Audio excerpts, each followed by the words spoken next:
Hello viewers, এএমআইটি take বিডির পক্ষ থেকে আপনাদেরকে জানাই আসসালামু আলাইকুম। আজকে আপনাদের সামনে আমি আবারও নতুন একটি ভিডিও নিয়ে চলে আসলাম। আজকের প্রিন্টারের মডেল এইচপি স্মার্ট ট্যাঙ্ক 670, 720, 750, 6000, 7000, 7300। আর এই প্রিন্টারটি আপনি কিভাবে ফ্যাক্টরি রিসেট দিতে পারবেন, মানে হার্ড রিসেট দিতে পারবেন, সেটা আজকে আপনাদেরকে দেখাবো। তো ভিউয়ার্স, আমার ভিডিওটি যদি আপনাদের সামান্যতম কাজে এসে থাকে অবশ্যই আমার চ্যানেলটি সাবস্ক্রাইব করে রাখুন এবং পাশে থাকা বেল আইকনটি বাজিয়ে রাখুন, যাতে পরবর্তী নতুন নতুন ভিডিওগুলো পৌঁছে যায় সবার আগে আপনার কাছে।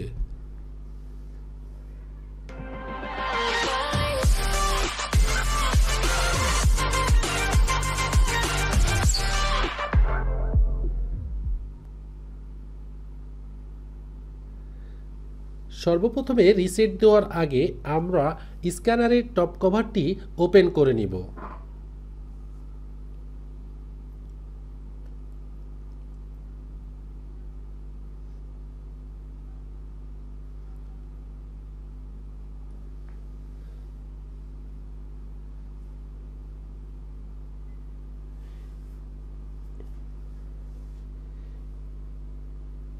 এবার আমরা আই বাটনটি মানে ইনফরমেশান বাটনটি প্রেস করে ধরে রাখব যতক্ষণ না সমস্ত বাটনগুলো জ্বলে ওঠে।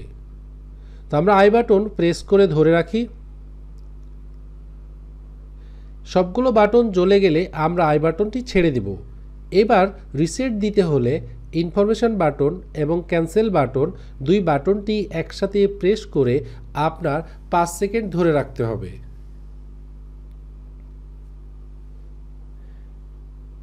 এবার আমরা বাটনগুলো ছেড়ে দিব। এই সময় প্রিন্টারটি একা একাই রিস্টার্ট নিবে। প্রিন্টারটি অফ হয়ে পুনরায় আবার অন হবে।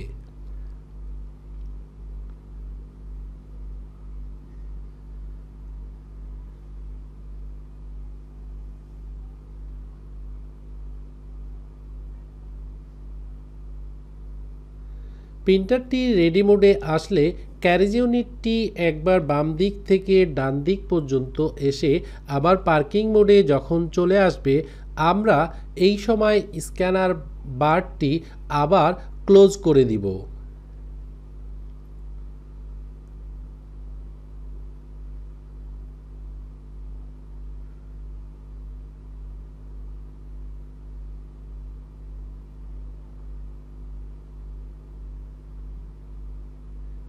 স্ক্যানার বারটি আমরা অটোমেটিক রেখে দিব। এটা হলো হাইড্রোলিক, আপনার একা একা স্ক্যানারটি লক হয়ে যাবে। দেখেন আমাদের প্রিন্টারটি এখন রেডি মোডে এসছে। আমরা একটা ইনফরমেশান প্রিন্ট দিয়ে দেখব। তো ভিউয়ার্স, এভাবে আমরা এইচপি স্মার্ট ট্যাঙ্ক 670, 750, 720, 6000, 7000, 7300 প্রিন্টারের সমস্ত প্রিন্টারগুলো সেমভাবেই আমরা ফ্যাক্টরি রিসেট দিতে পারবো। তো ভিউয়ার্স, ভিডিওটি যদি আপনাদের ভালো লেগে থাকে অবশ্যই লাইক, শেয়ার, কমেন্টস করে আমাদের সাথেই থাকবেন। আজ এই পর্যন্ত। দেখা হবে অন্য কোনো ভিডিও নিয়ে, অন্য কোনো প্রিন্টারের মডেল নিয়ে, অন্য কোনো বিষয় নিয়ে। আশা করি ততক্ষণ পর্যন্ত ভালো থাকবেন।